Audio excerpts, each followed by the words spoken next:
जय जय श्री राधे कृष्ण। मेरे परम आराध्य भगवान, उनकी प्रियतमा श्री राधा रानी, बालाजी महाराज, सबको प्रेम पूर्वक नमस्कार। सर्वप्रथम भक्तों की बात आई तो भक्त चरित्र से शुरू करते हैं। आप लोग बहुत सारे भक्तों के चरित्र को जानते हैं।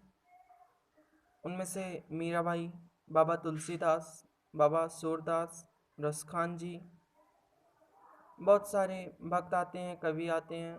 उनके अंतर्गत रसखान जी भी हैं। तो रसखान जी थे कौन? रसखान जी धर्म से मुस्लिम थे। रसखान जी की आदत थी, वो रोज अपने काम पे जाने से पहले पान खाते थे।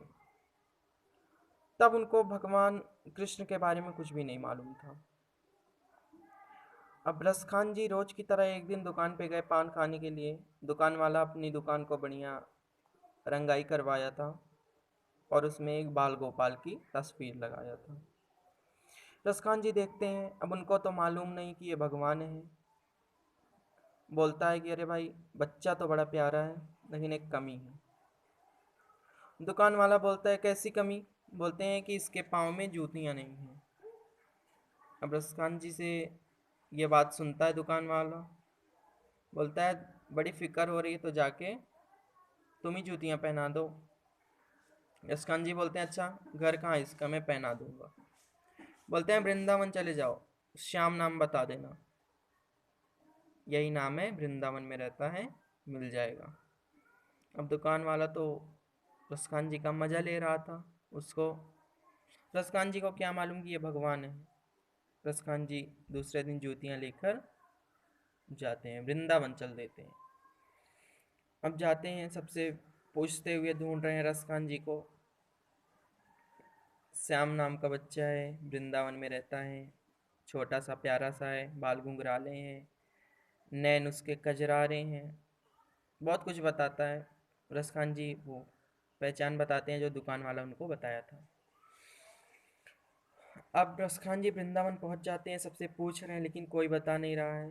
वृंदावन में तो हर दो बालकों का नाम कृष्ण, श्याम, मोहन ऐसा कुछ मिलता। एक सज्जन आते हैं, रसखान जी से पूछते हैं कि भाई आप किसे ढूंढ रहे हो? रसखान जी सारा पहचान बताते हैं। वो सज्जन जान जाता है कि ये भगवान को ढूंढ रहे हैं। अब उनकी वेशभूषा देखता है रसखान जी की, मुस्लिम थे, सर पे टोपी थी, दाढ़ी बड़ी बड़ी थी। बोलते हैं चलो मैं आपको श्याम के घर तक छोड़ के आता हूँ। तो वो सज्जन रसखान जी को लेकर के वृंदावन में भगवान के मंदिर के पास जाता है, बोलता है यही है श्याम का घर। तो रसखान जी वहाँ अंदर जाते हैं, पुजारी के पास बोलते हैं कि भाई मुझे श्याम से मिलने दे दो, ज़रूरी काम है, उनको ज्योतियाँ पहनानी है। पुजारी रसखान जी से बोलता है कि आप अंदर नहीं जा सकते। पुजारी रसखान जी की वेशभूषा देखता है, समझ जाता है मुस्लिम में, बोलते हैं आप अंदर नहीं आ सकते। रसखान जी बोलते हैं क्यों नहीं आ सकते?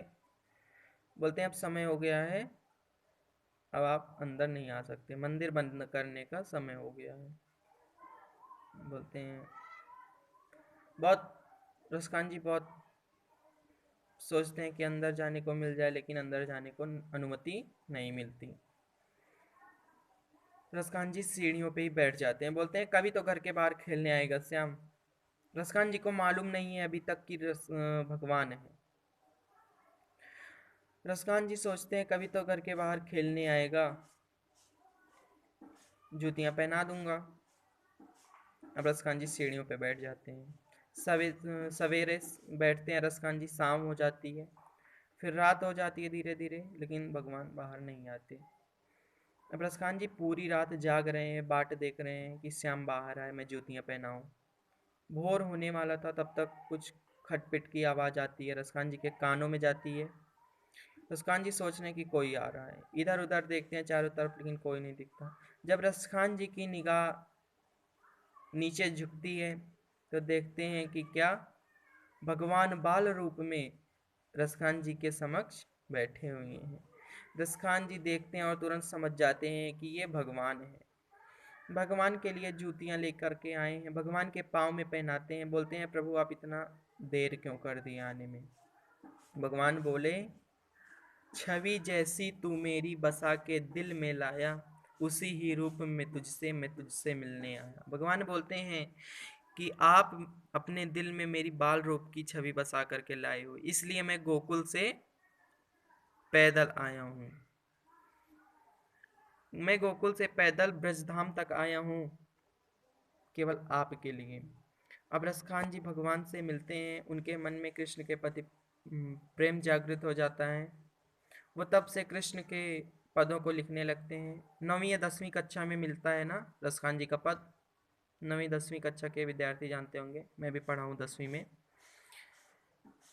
मानुस हो तो वही रसखानी बसों ब्रज गोकुल गांव के ग्वारन। ये रसखान जी का पद आता है 9वीं 10वीं कक्षा में, मुझे ठीक से याद नहीं है। तो रसखान जी तब से कृष्ण के प्रति आकर्षण हो जाता है उनका, कृष्ण प्रेम में मग्न हो जाते हैं, कृष्ण के पद को लिखते हैं, गाते हैं। तो अब आज इतना ही बस, आगे कथाएं मैं डाला करूँगा, आप लोग देखिए। जय जय श्री राधे कृष्ण, जय श्री सीताराम।